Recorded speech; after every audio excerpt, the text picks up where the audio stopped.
Alhamdulillah wassalatu wassalamu ala Rasulillah wa ala alihi wa ashabihi wa mawalah. Asyhadu an la ilaha illallah wahdahu la syarikalah wa asyhadu anna Muhammadan abduhu wa rasuluh la nabiyya wa la rasula ba'da. Wa qala Rasulullah sallallahu alaihi wasallam may yuridillahu bihi khairan yufaqihu fid din. Amma ba'du.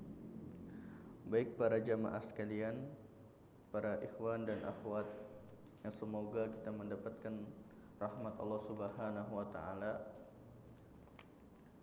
Pada pertemuan terakhir fikih ibadah kita sudah membahas syarat sahnya salat.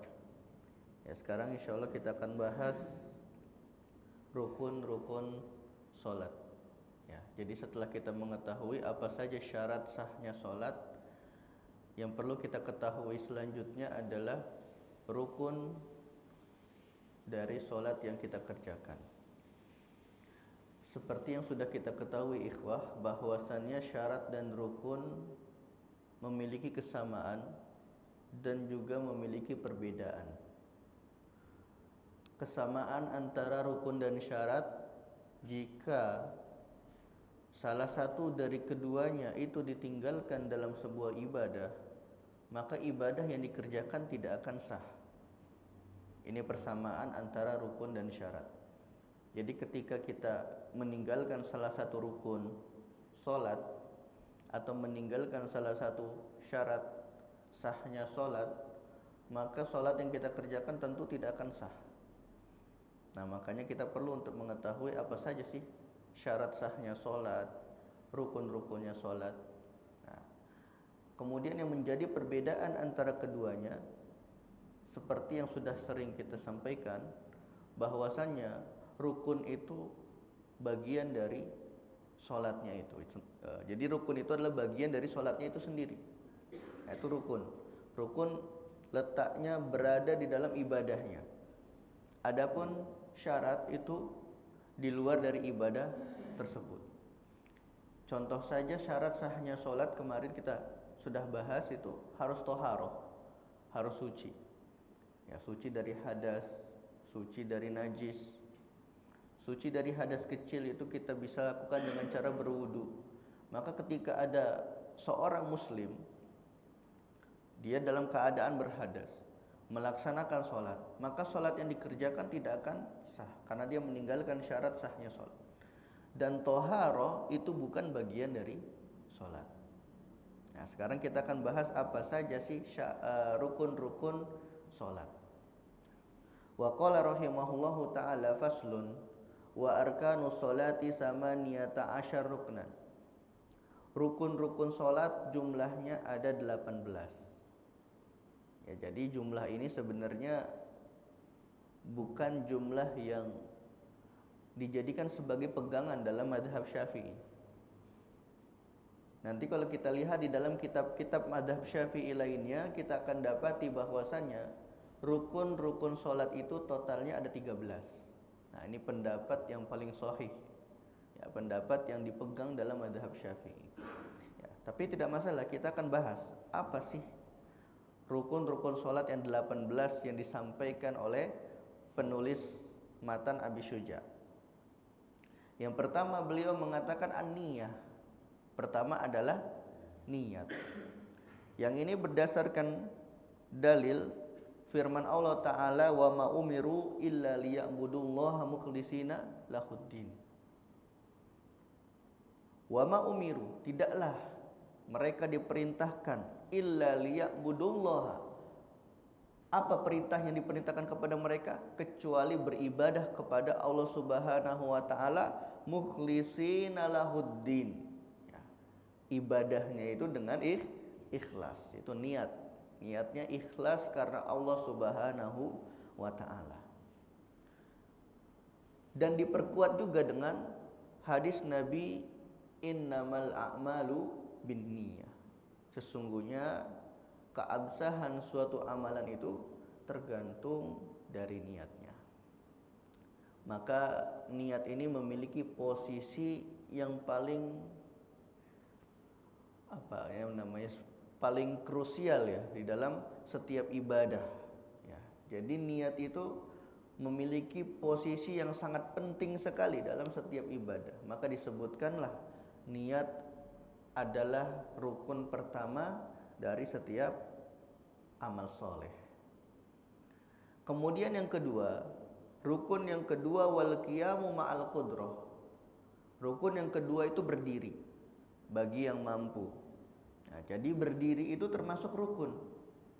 Gak bisa kita tiba-tiba sholat dan sedangkan kita mampu untuk melaksanakan sholat, kemudian kita sholat fardu dalam keadaan duduk. Maka sholat fardu yang kita kerjakan itu tidak sah. Nah, di sini disyaratkan ma'al qudrah ya, dengan adanya kemampuan. Adapun kalau ada orang yang dia uzur ya, ma'zur ya, tidak bisa berdiri karena sakit, maka di sini dia mendapatkan rukhsah. Dalam keadaan ini dia mendapatkan rukhsah, boleh bagi dia untuk sholat dalam keadaan duduk, boleh bagi dia sholat untuk keadaan telentang ya, atau berbaring ke samping. Pokoknya tergantung dari kemampuan yang dia bisa. Dan ini menunjukkan bahwasanya sesakit apapun kita, sholat itu tidak akan pernah gugur kewajibannya bagi kita.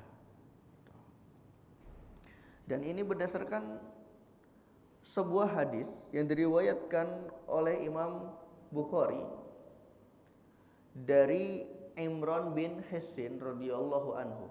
Ya, jadi Imran bin Hissin ini salah seorang sahabat yang pernah bertanya kepada Rasulullah saat kondisi beliau itu penyakit terkena penyakit istilahnya ambeien. Ya, beliau itu sedang mengalami ambeien, sulit untuk berdiri. Nah, bertanyalah kepada Rasulullah yang bunyi redaksinya, fasa'altu an-nabiyya 'anis sholati. Imran bin Hissin ini bertanya kepada Rasulullah tentang sholat. Faqala, kemudian Rasulullah bersabda, sholli qa'iman, sholatlah dalam keadaan berdiri. Sholatlah kalian dengan berdiri. Yang pertama ini perintah. Ya, Rasulullah memerintahkan kepada Imran bin Hissin yang memang kondisinya saat itu sedang sakit. Yang pertama diperintahkan oleh Rasulullah itu sholat dalam keadaan berdiri. Fa'ilam tastati faqa'idan. Kalau kamu tidak mampu sholatnya berdiri, maka kamu boleh duduk. Tapi yang pertama diusahakan adalah berdiri dulu. Ya, di Sudan itu setiap masjid itu pasti ada bangku. Nah, ini di sana banyak orang-orang tua yang kena diabetes gitu, yang sulit atau obesitas. Ya, ketika nanti dia sudah ruku atau sujud tanpa kursi, itu dia bangunnya akan susah. Nah, untuk mempermudah itu disediakanlah kursi bagi mereka. Nah, jadi nanti ketika posisi ya, bacaan Al-Fatihah dengan surah, mereka berdiri semuanya. Nanti ketika ruku, ya, mereka masih bisa nih ruku untuk berdiri. Nanti ketika sujud, nah itu baru. Ya, ketika posisi sujud, mereka baru duduk di kursi. Nah, ini mereka memiliki upaya bahwasannya ketika masih mampu berdiri, ya kita lakukan sholat itu dalam keadaan berdiri, nggak langsung mengambil keputusan sholat dalam keadaan duduk. Ya, karena memang berdiri itu bagian dari rukun. Ya, fa'ilam tastati faqa'idan, fa'ilam tastati fa'ala janbin. Ya, kalau kamu tidak bisa juga duduk, ya, tidak bisa juga sholat dalam keadaan duduk, maka kamu silakan sholat dalam keadaan berbaring miring, ya, berbaring miring ke kanan. Nah, itu bagi yang tidak bisa duduk. Nah, kalau nggak bisa juga berbaring, maka famustalqiyan, ya, telentang. Ya, kalau nggak bisa berbaring ke kanan gitu ya, nggak bisa nyamping, sholatnya mungkin bagi seseorang yang sedang sakitnya benar-benar dia nggak bisa bergerak, ya silahkan dia sholatnya mustalqiyan, yaitu telentang. Nah, jadi rukun yang kedua al-qiyamu, berdiri, ini berlaku bagi sholat fardu dan sholat sunnah. Adapun sholat sunnah boleh kita sholat dalam keadaan duduk meskipun tidak adanya uzur. Ya. Jadi sholat sunnah ini ada lebih keringanan. Ya. Makanya disebutkan di dalam hadis itu kan Rasulullah ketika safar di atas untanya melaksanakan sholat di atas unta. Yang dimaksud di situ adalah sholat sunnah. Dan ini sebagai dalil bahwasanya sholat sunnah itu boleh dilaksanakan dalam keadaan duduk. Jadi misalnya habis sholat fardu, ya, setelah itu zikir. Nah kemudian dia pengen sholat sunnah tapi sambil duduk, boleh. Ya, sholat sunnahnya sah. Kemudian kalau dia mau berbaring sholat sunnahnya boleh nggak? Boleh juga, ya, boleh juga berbaring. Hanya saja pahala yang didapat itu berbeda. Ya, jadi orang yang melaksanakan sholat sunnahnya berdiri itu pahalanya lebih sempurna daripada orang yang melaksanakan sholat sunnahnya dalam keadaan duduk. Nah, orang yang sholat sunnahnya dalam keadaan duduk itu pahalanya lebih besar daripada orang yang melaksanakan sholat sunnahnya dalam keadaan berbaring. Ya. Jadi kalau dalam sholat sunnah, ya, boleh kita untuk sholat dalam keadaan duduk, hanya saja pahalanya tidak sesempurna orang yang sholat dalam keadaan berdiri. Baik, kemudian rukun selanjutnya, yaitu rukun yang ketiga berarti ya. Rukun yang ketiga takbiratul ihram. Ya, rukun yang ketiga takbiratul ihram. Nah, ini perlu diperhatikan. Takbiratul ihram itu bukan mengangkat tangan ya.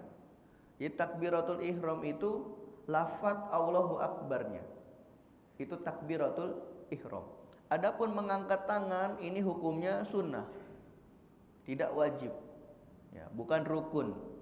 Sehingga kalau kita masuk sholat nih, ada jamaah kemudian kita masuk Allahu Akbar tanpa angkat tangan, itu sudah sah sholat kita. Ya, jadi jangan sampai kita salah mendefinisikan takbiratul ihram. Ya, sebagian masyarakat itu ada yang menganggap takbiratul ihram itu ngangkat tangannya ini. Ya. Bahkan banyak juga dari masyarakat ya ketika masuk ke dalam jamaah lisannya itu tidak bergerak. Ya, cuma sekedar ngangkat tangan gitu, tidak melafadzkan takbiratul ihram. Maka kondisi ini ya salatnya tidak akan sah. Ya, karena takbiratul ihram itu bagian dari rukun. Ya, wajib kita untuk mengerjakan. Jadi kalau ada orang yang datang ujuk-ujuk salat langsung ya, tanpa melafadzkan takbiratul ihram atau lafadznya di dalam hati, itu enggak sah salatnya. Ya, harus diucapkan pelan ya. Ukurannya semana? Ya seukuran kita mendengar, ya seukuran kita pribadi mendengar apa yang kita ucapkan. Misalnya Allahu Akbar. Nah, pelan saja ya, supaya tidak mengganggu jamaah yang ada di samping. Ya, itu dia terkait dengan takbiratul ihram. Nah, ini permasalahan lagi nih tentang takbiratul ihram. Misalnya ada orang yang masbuk. Ya, ketika dia datang ke masjid, kondisi jamaah sedang ruku tuh semuanya.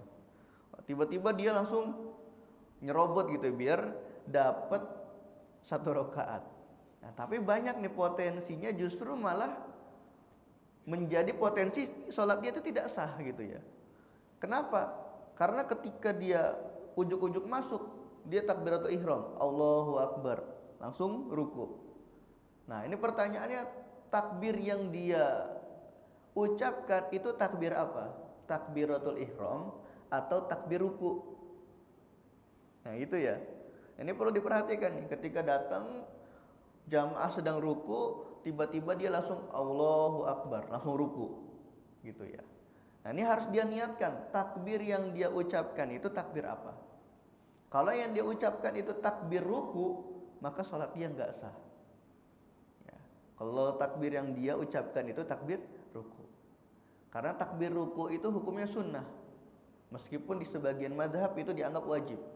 Tapi kalau dalam madhab Syafi'i, takbir ruku itu hukumnya sunnah. Nah, maka kita perlu perhatikan. Ya. Terus bagaimana cara kita berhati-hati, kita takbirnya 2 kali. Ya, yang pertama Allahu Akbar, takbiratul ihram ya, yang pertama. Kemudian Allahu Akbar, takbir untuk ruku. Gitu. Jadi ini yang paling aman 2 kali. Atau sekali tapi diniatkan takbiratul ihram. Ya. Sekali tapi kita niatkan takbiratul ihram. Allahu Akbar, langsung ruku. Ya, Allahu Akbar, langsung habis itu ruku. Nah, tapi kita tidak mendapat pahala sunnah takbiratul ruku.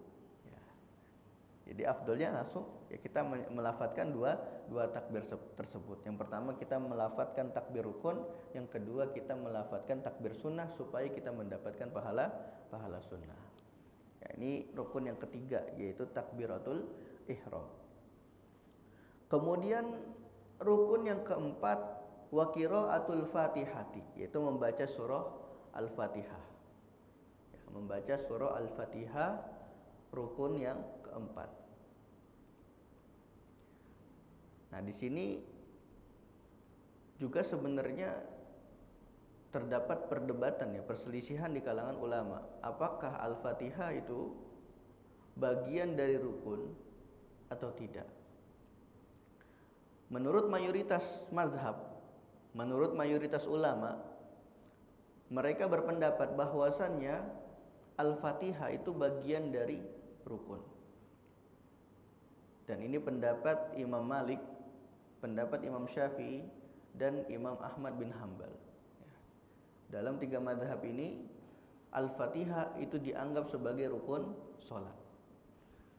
Dan berdasarkan dalil la sholata liman lam yaqra' bi Fatihatil kitab, maka tidak sah sholatnya orang yang tidak membaca surah Al-Fatihah. Itu Fatihatul kitab, pembukaan kitab. Nah, ini dalil yang dijadikan hujjah, argumen oleh jumhur ulama. Adapun mazhab Hanafi, mereka berpendapat surah Al-Fatihah itu tidak wajib, ya, bukan rukun. Menurut mazhab Hanafi. Dan mereka juga punya dalil berdasarkan dalil yang sama. La sholata liman lam yaqra' bi Fatihatil kitab. Tafsiran yang digunakan oleh Hanafiyah, maksud la sholata di sini bukan tidak sah wajib, tidak sah sholatnya seseorang, bukan. Tapi tidak sempurna sholatnya seseorang yang tidak membaca surah Al-Fatihah. Ya, jadi beda penafsiran ya di sini. Ya, jumhur ulama menafsirkan tidak sah orang yang tidak membaca surah Al-Fatihah. Ya, sholatnya orang yang tidak membaca surah Al-Fatihah itu enggak sah menurut jumhur ulama. Tapi menurut Hanafiyah, sholatnya itu tidak sempurna, tapi tetap sah. Ya, ala kulli hal ini ranahnya ranah khilafiyah. Ya, kita tidak bisa untuk memaksakan seseorang yang memiliki dalil juga untuk mengikuti dalil yang kita pegang. Ya, karena barangkali menurut mereka dalil yang mereka gunakan itu lebih kuat daripada dalil yang kita gunakan. Ya, karena masalah kuat tidaknya sebuah pendapat itu ternyata statusnya adalah relatif. Ya, itu perkara yang relatif. Bahkan masalah tashih dan tad'if hadis, ya, masalah mensohikan dan mendoifkan hadis, itu juga perkara yang relatif. Ya, jadi selama saya mempelajari ilmu hadis, termasuk ada namanya ilmu jarah wa ta'dil. Ilmu jarah wa ta'dil itu untuk mengkritik status seorang rawi, periwayat hadis. Apakah periwayat ini thiqah, kuat, boleh enggak ini kita ambil riwayatnya atau tidak? Nah, itu ada dalam ilmu jarah wa ta'dil. Dan ilmu jarah wa ta'dil ini itu berperan sangat penting untuk mengetahui status hadis. Apakah hadis ini sahih, dhaif, maudhu, hasan. Itu dilihat dari siapa? Dilihat dari rawinya. Dan ternyata kalau kita pelajari, untuk menjarah dan mentakdil seorang rawi itu perkara relatif. Saya kasih contoh saja.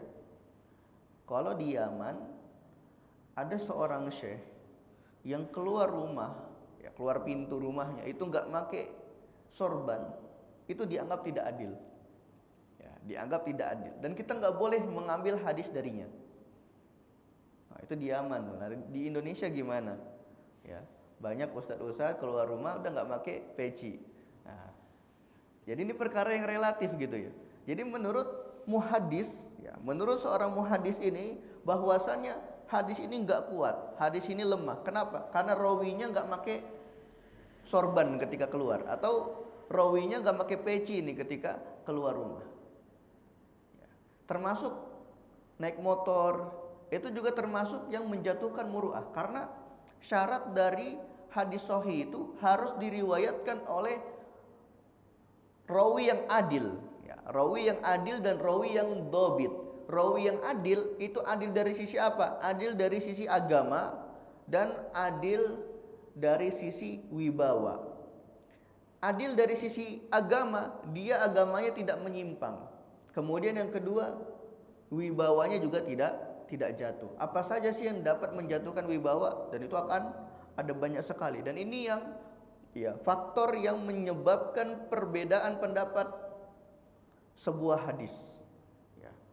Contohnya ada seorang kiai atau ulama hadis yang makan di pinggir jalan. Nah, ini termasuk perkara yang menjatuhkan wibawa. Ya, ini juga termasuk sebab yang mana seorang rawinya kalau melakukan itu dia dianggap sebagai rawi yang tidak adil. Nah, maka banyak nih kita dapatin ya hadis yang sudah dikatakan oleh para ulama-ulama klasik ini hadisnya hadis sahih. Ya, kemudian Syekh Albani mengatakan ini hadisnya dhaif. Jadi pandangan ulama hadis klasik dengan pandangannya Syekh Albani itu berbeda dalam menilai sebuah hadis dan menilai seorang rawi. Gitu ya.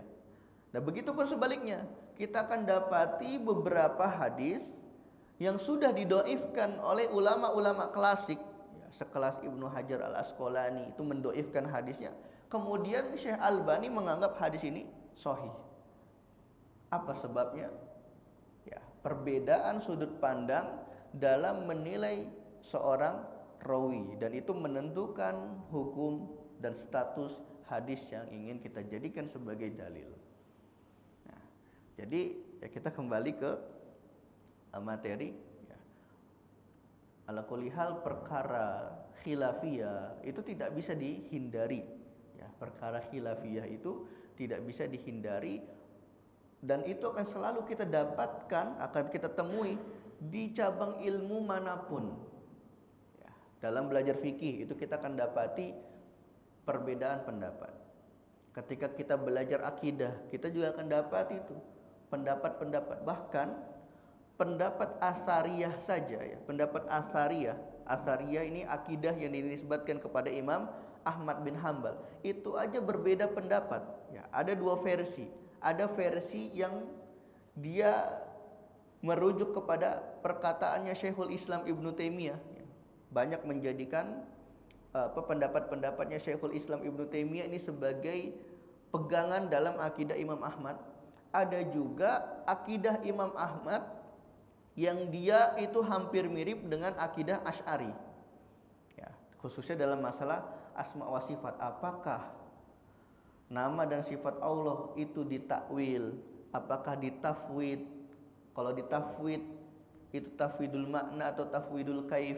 Ya, kita mentafwid maknanya saja, kaif tata caranya tidak, atau kita mentafwid keduanya. Dan itu kita dapati itu dalam akidah asariyah, akidah Imam Ahmad. Nah, itu kan kita dapati perbedaan. Begitupun dalam akidah Imam Ahmad ada yang dia isbat, yaitu mengisbatkan sifat, menetapkan nama dan sifat Allah Subhanahu wa taala tanpa kita ya kayak pendapatnya Syekhul Islam Ibnu Taimiyah, kayak al-arsy. Allah istiwa. Istiwa Allah itu seperti apa? Kalau menurut Syekhul Islam Ibnu Taimiyah secara kesimpulan perkataannya, beliau mengatakan istiwa itu julus. Maksudnya apa julus di sini? Secara bahasa istiwa itu artinya duduk. Tapi bukan berarti Allah itu duduk. Ya, bukan berarti Allah itu duduk. Maksudnya apa? Mengisbatkan, menetapkan makna asli dari kosakata istawa yastawi. Ya, tapi sebagian Hanabila, sebagian yang berakidah Imam Ahmad lainnya itu mengatakan kita nggak boleh, ya kita nggak boleh mengatakan makna dari istiwa itu. Ketika ditanya apa maknanya, Allahu a'lam. Dan itu merujuk kepada perkataannya Imam Malik. Dan ini sebenarnya ranahnya khilafiyah yang sangat luar biasa. Ya, ketika saya baca, saya kaji kembali, ya memang perbedaan interpretasi ini ya, tafsir ini itu memang sulit sekali untuk dihindari. Ya, selama mereka memiliki dalil yang kuat, ya silahkan kamu kerjakan apa yang kamu yakini. Ya, jadi dalam masalah fikih itu khilafiyahnya tidak bisa terhindari. Ya, fikih ini khususnya ya, karena fikih itu ya saya katakan fikih itu perkara zoniyah. Ya, fikih adalah perkara zoniyah, perkara yang tidak mungkin tidak bisa diperselisihkan atau perkara ijtihadiyah. Ya. Dan ada sebuah perkataan la inkar fil mas'alatil ijtihad. Tidak boleh kita mengingkari permasalahan ijtihad. Ini fikih ranahnya. Kemudian yang kedua akidah. Ya, akidah ini ada dua macam, ada perkara usul, ada perkara yang furu. Ya, perkara usul dalam akidah itu tidak boleh diperdebatkan seperti keesaan Allah. Ya, kemudian kenabian, kitab. Nah, ini tidak boleh kita untuk menyelisihi perkara usul dalam akidah. Adapun perkara furu dalam akidah itu akan dapat kita temui sangat banyak sekali perdebatan di kalangan ulama klasik gitu ya. Kemudian yang ketiga, dalam ilmu nahu. Ya, ilmu nahu ya. Ilmu nahu ini ilmu bahasa Arab ya, kaidah bahasa Arab. Dan itu kita temuin juga tuh perselisihan di kalangan nahwiyin, ya, di kalangan ulama nahu, perdebatan antara ulama Basrah dengan ulama Kufah, perdebatan antara Ahlul Hijaz dengan Banu Tamim dari sisi mengamalkan ini atau tidak, kemudian mengamalkan ini atau tidak. Nah, itu semua kita akan dapat itu dalam ilmu nahu perdebatan. Kemudian dalam ilmu hadis itu kita juga akan dapati perdebatan tuh. Ada ulama yang sangat ketat sekali dalam menjarah dan takdil seorang rawi. Wah, ketat banget kategorinya. Sampai-sampai apa? Sampai-sampai ya harusnya dia tuh dihukumi sebagai rawi yang adil, karena si muhadis ini terlalu ketat, dia dibilang gak adil. Terlalu ketat ininya, kategorinya. Ada juga yang tasahul, yang terlalu bermudah-mudah, sehingga seorang periwayat hadis yang dia tidak adil dianggap adil. Itu ada juga. Makanya Syekh Ibnu Utsaimin mengatakan kepada kita, ya harusnya kita itu menjadi seorang ahli hadis yang netral. Tidak terlalu ketat, tidak juga terlalu longgar dalam menjarah dan mentakdil. Ya, ala kulli hal perdebatan ini tidak akan pernah bisa kita hindari. Nah, makanya tadi membaca surah Al-Fatihah menurut jumhur ulama itu bagian dari rukun. Adapun menurut madhab Hanafi membaca surah Al-Fatihah itu bukan rukun dari sholat. Apa yang menjadi dasar dari pendapat ini itu nanti akan kita bahas di dalam hadisnya. Ya, di dalam dalilnya yang disebutkan oleh para ulama, yaitu orang yang sholatnya belum baik. Ya, itu nanti akan kita bacakan hadisnya. Kemudian rukun selanjutnya, berarti rukun yang keberapa ini? Kelima ya. Rukun yang kelima, wa bismillahirrahmanirrahim ayatun minha. Ya, membaca bismillahirrahmanirrahim, yang mana kalau dalam mazhab Syafi'i bismillahirrahmanirrahim itu bagian dari ayat surah Al-Fatihah. Nah, ini juga termasuk permasalahan yang debatable sifatnya. Ya, diperdebatkan oleh para ulama. Ya, ada ulama yang menganggap bahwasanya bismillahirrahmanirrahim itu bukan bagian dari surah Al-Fatihah, bukan juga bagian dari setiap surah lainnya. Kemudian ada ulama yang berpendapat bahwasanya bismillahirrahmanirrahim itu bagian dari surah Al-Fatihah dan bagian dari setiap surah lainnya. Kemudian ada pendapat yang mengatakan ketika sholat makruh hukumnya membaca basmalah. Dan ini pendapat yang dianut oleh mazhab Maliki. Ya, pendapat yang dianut oleh mazhab Maliki. Jadi dalam mazhab Maliki membaca basmalah itu hukumnya makruh. Ya, jadi dalam mazhab Maliki membaca basmalah dalam sholat itu hukumnya makruh. Kemudian pendapat yang kedua, wajib untuk membaca basmalah. Wajib untuk membaca basmalah itu pendapat mazhab Syafi'i dan mazhab Hambali. Ya, membaca basmalah itu hukumnya wajib menurut mazhab Syafi'i dan menurut mazhab Hambali. Adapun mereka, ya, dua mazhab ini yang mengatakan membaca basmalah itu wajib juga berselisih. Apakah basmalah itu dibaca secara jahar atau dibaca secara sir? Nah, ini berbeda pendapat lagi. Ya, dalam mazhab Syafi'i membaca basmalah disunnahkan secara jahar. Ya, jadi kita kalau dengar ada imam yang Bismillahirrahmanirrahim, Alhamdulillahirabbil alamin, itu ngikutin mazhab Syafi'i. Adapun yang langsung Allahu Akbar, Alhamdulillahirabbil alamin, nah, ini mengikuti mazhab lain. Ya tergantung nih. Kalau dia lafadzkan basmalah dulu, nah itu ngikutin mazhab Hambali. Ya. Basmalahnya sir. Allahu Akbar, Bismillahirrahmanirrahim, Alhamdulillahirabbil alamin. Nah, itu dia ngikutin mazhab Hambali. Tapi kalau nggak baca basmalah, itu ngikutin mazhab Maliki. Ya. Jadi basmalah ini juga termasuk perkara yang debatable, ya, dalam fikih. Ada yang mengatakan hukumnya wajib membaca basmalah, ya. Yang mengatakan wajib itu berbeda pendapat lagi. Ada yang mensunahkan jahar, ada yang mensunahkan sir. Ada juga yang berpendapat membaca basmalah itu hukumnya makruh. Itu mazhab Imam Malik. Yaitu nanti dalilnya akan kita baca setelah ini. Yaitu rukun yang keberapa tadi, yang keenam.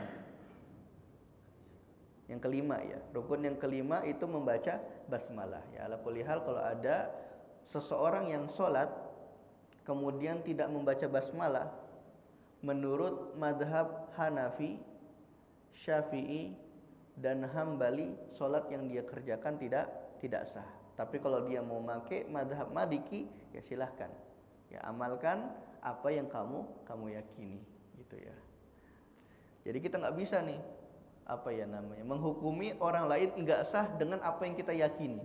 Itu kita nggak bisa, karena barangkali apa yang dia yakini itu ya seperti itu dan berdasarkan dalil yang kuat. Ya, jadi kita ujuk-ujuk, kamu tadi nggak baca basmalah, ulangin sholat kamu. Lah terus dia bilang, emangnya baca basmalah wajib gitu kan? Ntar dibalikin lagi. Ya, dalilnya apa ya? Saya mengikuti mazhab Maliki, dalilnya seperti ini. Ya, hadis Nabi mengatakan gini.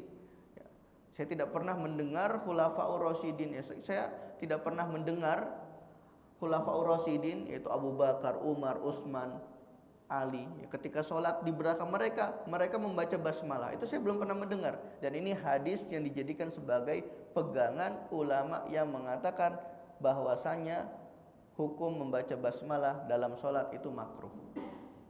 Ya, ini hadis itu yang menjadi pegangan. Nah, kemudian ulama yang mengatakan basmalah itu hukumnya wajib itu gimana? Itu nanti akan kita bahas dalilnya.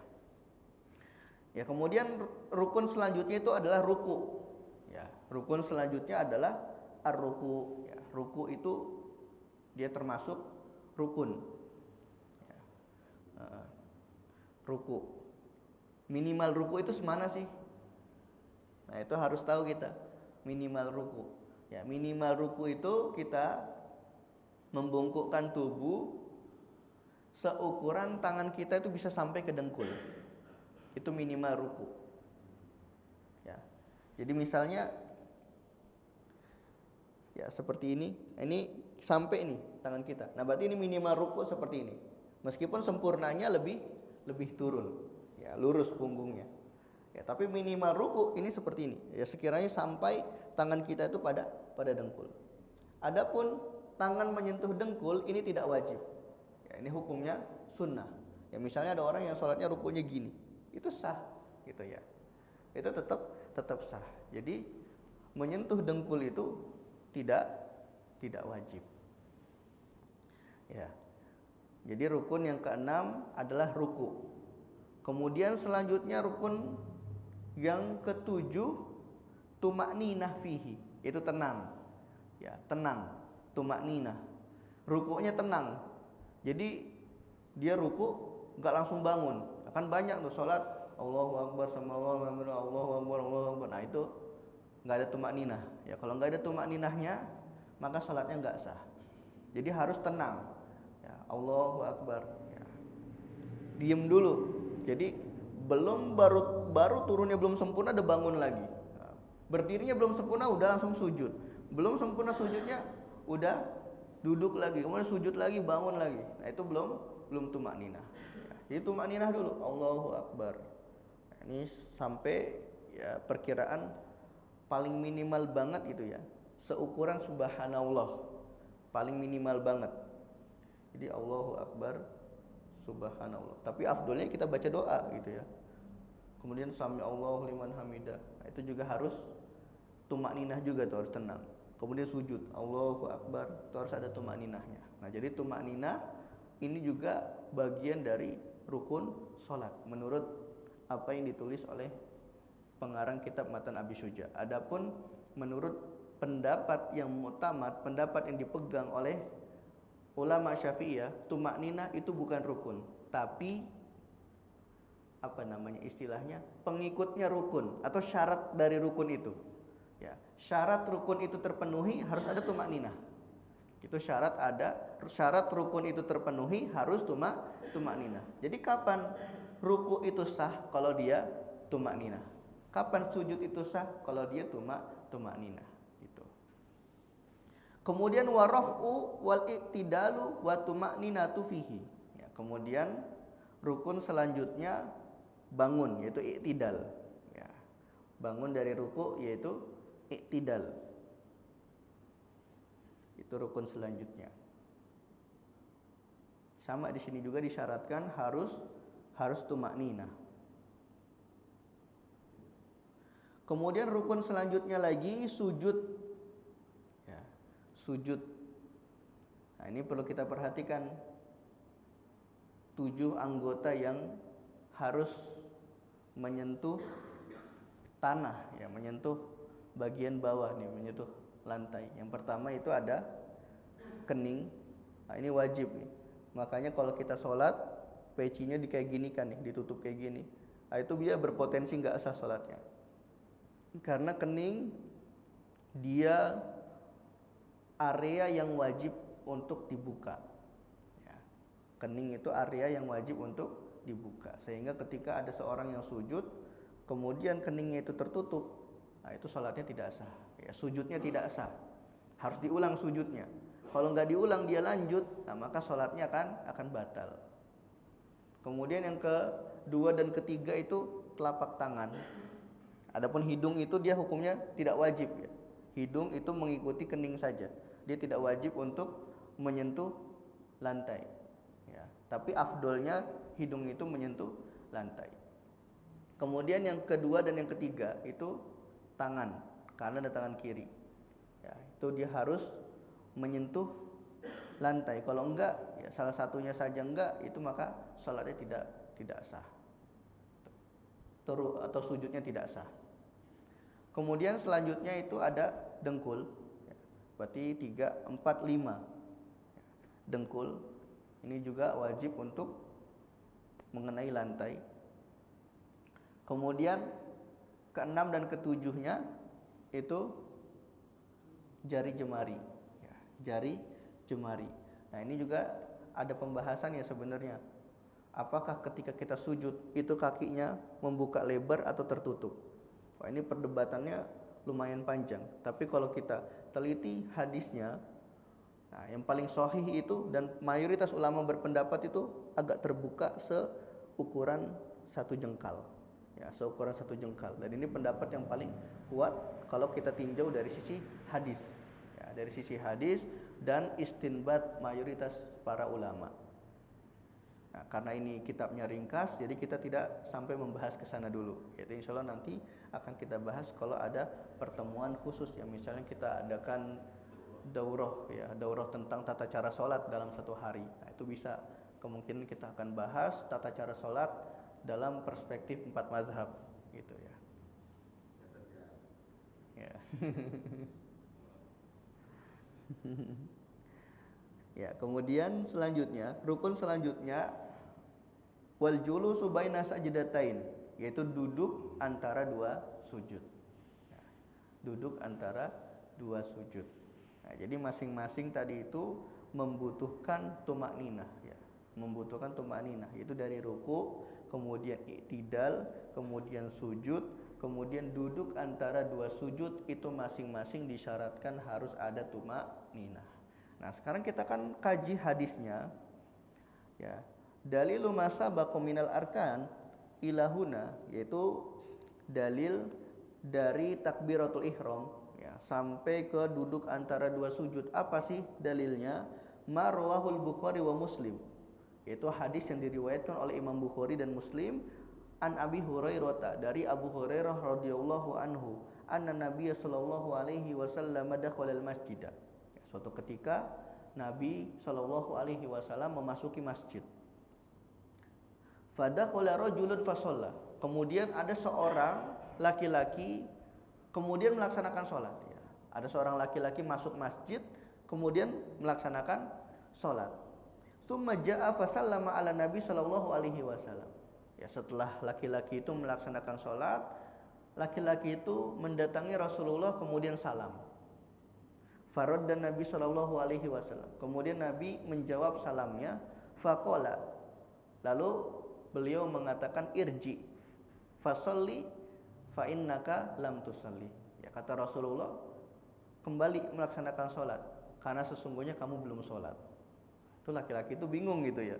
Ya, irji fasalli fa innaka lam tusalli. Ya. Nah, tadi saya melaksanakan sholat, ya. Laki-laki itu mikir gitu. Tapi karena ini yang memerintahkan Rasulullah, akhirnya dia kembali melaksanakan sholat. Ya. Fasalla, ya, kemudian laki-laki itu sholat. Tsumma jaa fasallama ala Nabi. Ya, kemudian setelah itu mendatangi Nabi kembali. Ya, mendatangi Nabi kembali. Faqala, kemudian Rasulullah mengatakan lagi, irji fasalli. Kembalilah, sholatlah. Fa innaka lam tusalli. Sesungguhnya kamu belum sholat. Ini sampai 3 kali itu terjadi seperti itu. Bolak-balik 3 kali sampai seperti itu. Sampai akhirnya laki-laki itu mengatakan, faqala walladzi ba'atsaka bil haqqi ma uhsinu ghairahu. Demi Allah yang mengutus kamu, ya, mengutus kamu dalam kebaikan, saya tidak bisa mengerjakan sholat lebih baik kecuali sholat yang ini, kata laki-laki itu. Ya, artinya laki-laki itu sudah berusaha untuk melaksanakan sholat dengan sebaik mungkin, tapi masih disuruh ulang sama Rasulullah. Nah, maka kata laki-laki itu, fa'allimni, coba ajari saya gimana cara sholat yang benar. Faqala, kemudian Rasulullah sallallahu alaihi wasallam bersabda, idza qumta ila sholati fakabbir. Nah, ini yang pertama dalilnya. Kalau kamu ingin melaksanakan sholat, maka takbirlah. Yang pertama, mulai sholat kamu dengan takbiratul ihram. Summa qra' ma tayassara ma'aka minal Qur'an. Kemudian bacalah sedikit yang kamu mampu dari Al-Quran. Inilah dalil yang dijadikan oleh madhab Hanafi bahwasannya Al-Fatihah itu bukan bagian dari rukun sholat. Karena apa? Redaksinya dikatakan summakro, kemudian bacalah mata yassara ma'aka, surat yang kamu mampu, ya, yang mudah bagimu, yang kamu hafal lah. Ya, misalnya kamu hafalnya surah Al-Ikhlas, ya sudah kamu baca aja surah Al-Ikhlas. Intinya surah tersebut surah dari Al-Quran, bukan dari Injil, ya, bukan dari Zabur, bukan dari Taurat, ya. Intinya dari Al-Quran. Summarka, kemudian kata Rasulullah, kemudian rukuklah. Hatta tatma'inna raki'an, sampai kamu merasa tenang rukuknya. Jadi jangan sampai belum selesai ruku udah bangun lagi. Summarfa hatta ta'tadila qa'iman, kemudian bangunlah dari rukukmu sampai kamu berdiri lurus. Summasjud, kemudian sujudlah kamu hatta tatma'inna sajidan, sampai kamu tenang ya, sampai sujudmu itu tenang. Summarfa hatta tatma'inna jalisan, kemudian bangunlah dari sujudmu, itu maksudnya duduk antara dua sujud, hatta tatma'inna jalisan, sampai dudukmu itu juga tenang. Summasjud hatta tatma'inna sajidan, kemudian sujud lagi ya dengan tumaknina. Summaf'al dzalika fi sholatika kulliha, ya, kemudian kamu kerjakan semua itu di semua rakaat salatmu. Nah, itu kata Rasulullah. Ini disebutkan di dalam Sahih Bukhari ya dengan judul Sifatus Shalah. Nah, kemudian yang menjadi perdebatan para ulama yang mengatakan bahwasanya kok Al-Fatihah itu bagian dari surah. Nah, itu apa dalilnya? Ya, disebutkan juga lah dalilnya. Wa qauluhu iqra' ma tayassara ma'aka minal Qur'an. Dan perkataan Nabi Shallallahu alaihi wasallam, bacalah apa yang kamu mampu dari Al-Qur'an, ternyata kita dapati redaksi lain dalam riwayatnya Ibnu Hibban. Ya, jadi dalam riwayat Ibnu Hibban itu redaksinya berbeda. Ya, bunyinya summakro bi ummil Qur'ani. Ya, jadi ketika Rasul mengatakan idza kumta ila sholati fakabbir. Ya, idza kumta ila sholati fakabbir. Kalau kamu mau melaksanakan sholat, takbirlah kamu. Summakro matayassara ma'aka minal Qur'an. Itu dalam riwayat Ibnu Hibban, summakro bi ummil Qur'ani. Kemudian bacalah Ummul Qur'an. Apa itu Ummul Qur'an? Surah Al-Fatihah. Wahia Al-Fatihatu. Wadalla ala dzalika hadisul Bukhari wal Muslim. Dan ternyata yang menguatkan riwayat Ibnu Hibban itu apa? Ada hadis lain yang diriwayatkan juga oleh Bukhari dan Muslim yang bunyi hadisnya itu la sholata liman lam yaqra bi Fatihatil kitab. Tidak sah sholatnya orang yang tidak membaca surah Al-Fatihah. Intinya, apa yang diriwayatkan oleh Ibnu Hibban itu adalah bentuk tafsiran dari hadis yang tadi pertama kita sebutkan. Ya, jadi maksud dari perkataan summakro matayassara ma'aka minal Qur'an itu maksudnya adalah surah Al-Fatihah. Nah, inilah dalil jumhur ulama ya yang mengatakan bahwasanya Al-Fatihah itu bagian dari rukun sholat ya, wajib untuk dibaca. Nah, jadi kalau kita perhatikan bagaimana cara ulama itu menyimpulkan sebuah hukum dari dalil, mereka tidak hanya berfokus pada satu hadis. Ya, mereka juga melihat kepada hadis lain. Ya, tadi melihat riwayatnya Ibnu Hibban, ternyata punya redaksi yang berbeda. Nah, terus bagaimana cara menggabungkan antara dua dalil yang seakan-akan dia kontradiktif, dan kita dapati kaidah ini dalam kaidah usul idza amkanal jam'u fal jam'u afdol. Jadi kalau ada dua dalil yang terlihat kontradiksi, maka kalau kita mampu untuk menggabungkan dalil itu, maka menggabungkan itu lebih afdol. Nah, bagaimana cara kita menggabungkan? Kita coba cari riwayat lain yang menguatkan salah satunya. Ya, yang menguatkan salah satunya ternyata dapat tuh. Tadi ya, apa yang diriwayatkan oleh Sahih Bukhari, yang diriwayatkan oleh Imam Bukhari dan Muslim, la sholata liman lam yaqra bi Fatihatil kitab. Ini menjadi penguat dari apa yang disampaikan, yang diriwayatkan oleh Ibnu Hibban. Ya. Dan juga perlu diketahui apa yang dikatakan oleh Ibnu Hibban ini bukan perkataan Rasulullah, tapi ini adalah tafsiran pribadi dari Ibnu Hibban. Ya, ini bukan perkataan Rasulullah. Jadi redaksi aslinya itu seperti yang tadi kita baca, summakro matayassara ma'aka minal Qur'an. Ini redaksi aslinya. Ya, kemudian Ibnu Hibban itu menafsirkan summakro bi umil Qur'ani. Nah, ini tafsiran yang disampaikan oleh Ibnu Hibban. Tapi para ulama mengatakan apa yang ditafsirkan oleh Ibnu Hibban itu sahih. Ya, atau disebutkan kalau dalam ilmu hadis itu ziyadatu siqah. Ya, dalam ilmu hadis disebut sebagai ziyadatu siqah. Itu tambahannya Ibnu Hibban itu siqah. Sahih, disepakati oleh para ulama kesahihannya. Itu ya.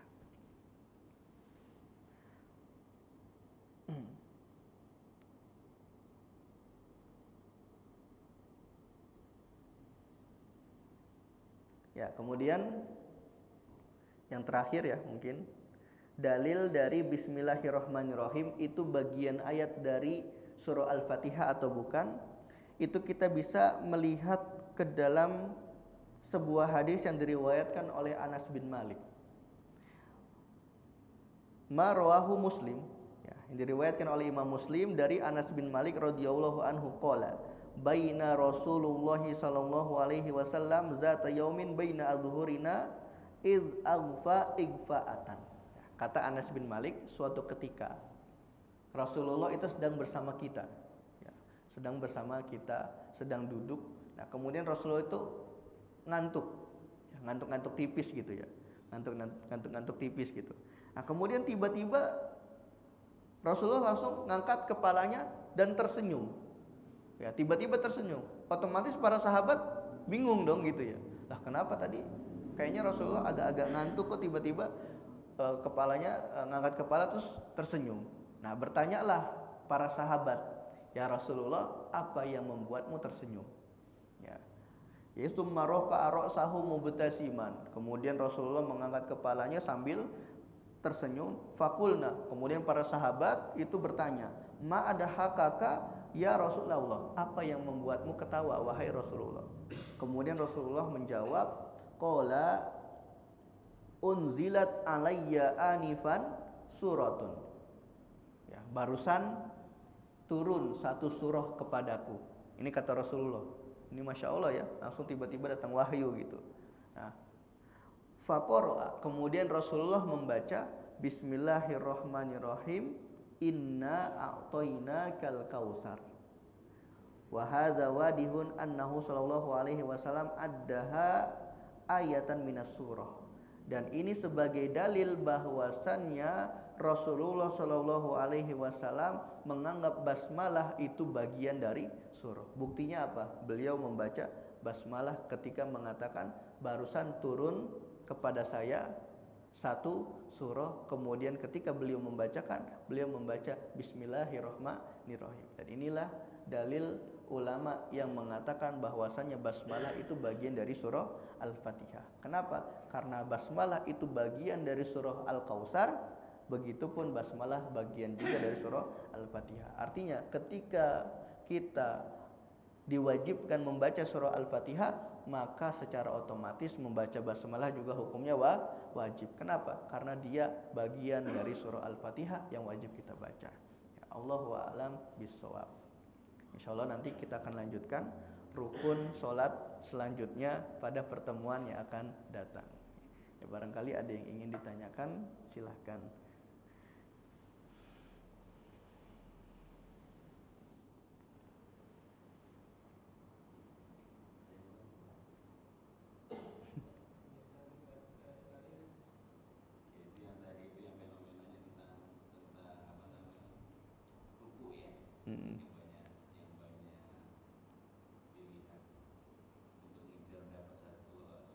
Satu rakaat.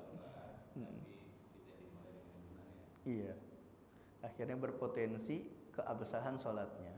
Atau malah ada orang yang nggak tahu kan, nunggu setelah selesai sujud, berikut takbir ya. Iya. Padahal afdolnya ketika kita dapati imam itu sedang sujud, maka kita juga ikut sujud. Dengan takbiratul ihram. Iya.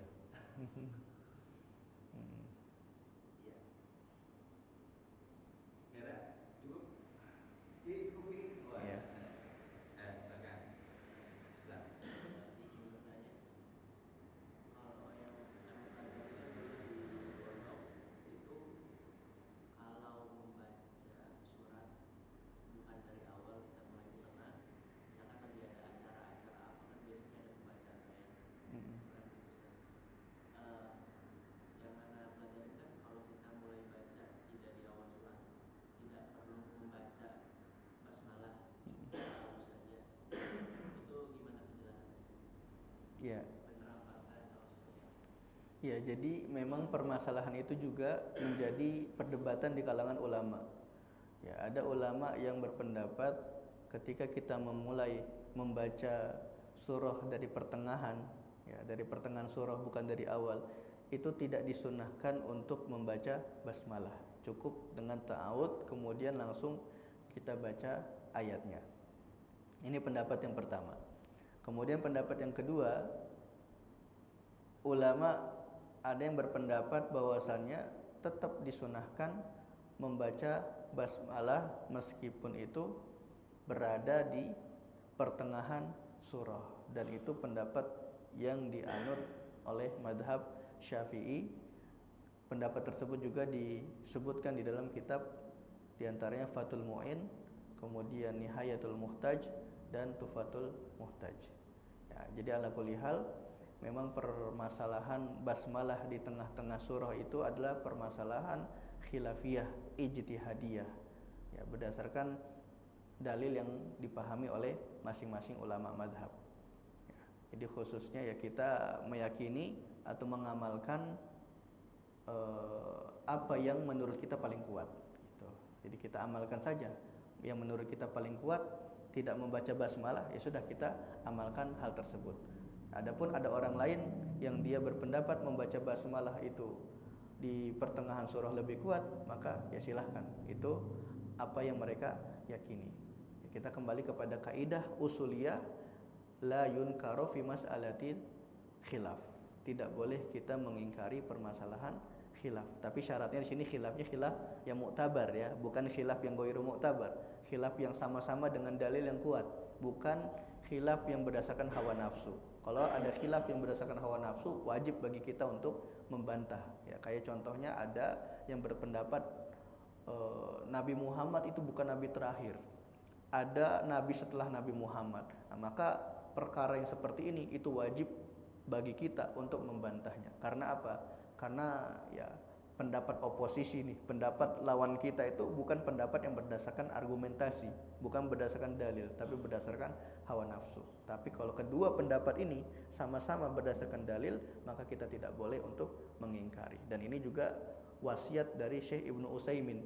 Ya, wasiat yang disampaikan oleh Syekh Ibnu Utsaimin dalam kitab beliau Asbabu Khilaf Al-Fuqaha atau Asbabu Khilafil Ulama, sebab-sebab perselisihan para ulama. Ya mungkin nanti kita bisa buatkan daurah juga ya, membahas tentang sebab-sebab perbedaan pendapat ulama yang diambil dari kitabnya Syekh Ibnu Utsaimin. Dan di akhir-akhir kitab beliau menasihati kepada kita bagaimana sikap yang harus kita kerjakan atau yang harus kita ambil dari perselisihan para ulama.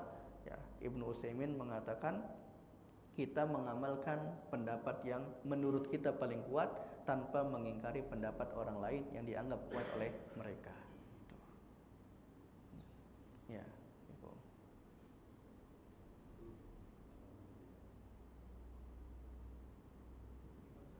Ya.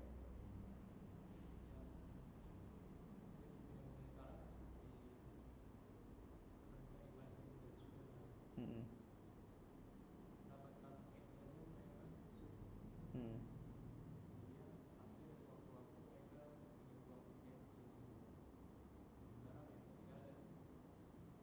Mm.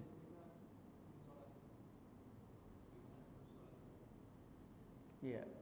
Jadi ketika mereka buang air kecil kan ada yang namanya batu ya, yang digunakan untuk istinja. Jadi nanti alat istinja itu tidak hanya air. Ya, bisa menggunakan batu, tapi batu di sini bukan berarti batu hakiki ya, bukan batu itu aja yang dimaksud. Jadi yang dimaksud dengan batu dalam fikih itu semua yang padat ya, semua yang sifatnya padat, kemudian dia muzil ya, bisa membersihkan, dalam artian tidak licin kayak kaca. Kalau yang model kayak kaca itu nggak bisa, tapi harus kasar ya, bisa membersihkan. Kemudian yang ketiga syaratnya bukan makanan dan bukan benda yang mulia, misalnya kitab atau kertas yang isinya itu tulisan atau ilmiah, itu nggak boleh. Nah, kalau sudah memenuhi nih keempat syarat ini, yang pertama tadi dia harus padat ya. Kemudian yang kedua dia mampu membersihkan. Yang ketiga dia bukan makanan, baik makanan manusia maupun makanan jin. Makanya kita diharamkan untuk istinja menggunakan tulang ya, karena tulang itu adalah makanan saudara kita dari kalangan jin. Nah, apalagi makanan manusia ya, kita istinja pakai roti gitu ya, itu nggak boleh. Nah, kemudian yang keempat syaratnya itu bukan benda yang dimuliakan ya, misalnya istinja menggunakan uang gitu ya, atau istinja menggunakan emas, nah itu nggak boleh seperti itu. Artinya kalau di sana didapati ada daun ya, maka dia boleh untuk istinja menggunakan daun. Atau ada tisu, dia boleh juga istinja menggunakan tisu, tapi syaratnya tisunya bukan tisu basah ya, nanti akan dibahas ya, kita akan bahas, kayaknya udah pernah kita bahas juga. Istinja menggunakan tisu basah itu nggak sah, nggak boleh ya, wajib menggunakan air. Kemudian misalnya ada benda apa lagi gitu ya, yang kain gitu misalnya, itu dia boleh juga istinja menggunakan kain bekas yang tidak digunakan untuk sholat. Nah, jadi ala kulli hal media untuk istinja itu ada banyak ya, dan alhamdulillah memang syariat Islam ya, Allah itu sudah memberikan kita fasilitas yang lengkap ya, tinggal kitanya saja mau mengamalkan berdasarkan ilmu atau tidak itu. Jadi media istinja itu kalau enggak dengan air ya dengan batu, tapi maksudnya batu di sini hajar syar'i, batu secara syar'i dengan syarat yang tadi sudah saya sebutkan, itu tidak mesti batu yang kita lihat hari ini ya, bisa dia berbentuk apapun, pokoknya benda padat intinya. Semua benda padat yang mampu membersihkan, bukan makanan dan juga bukan benda yang terhormat gitu.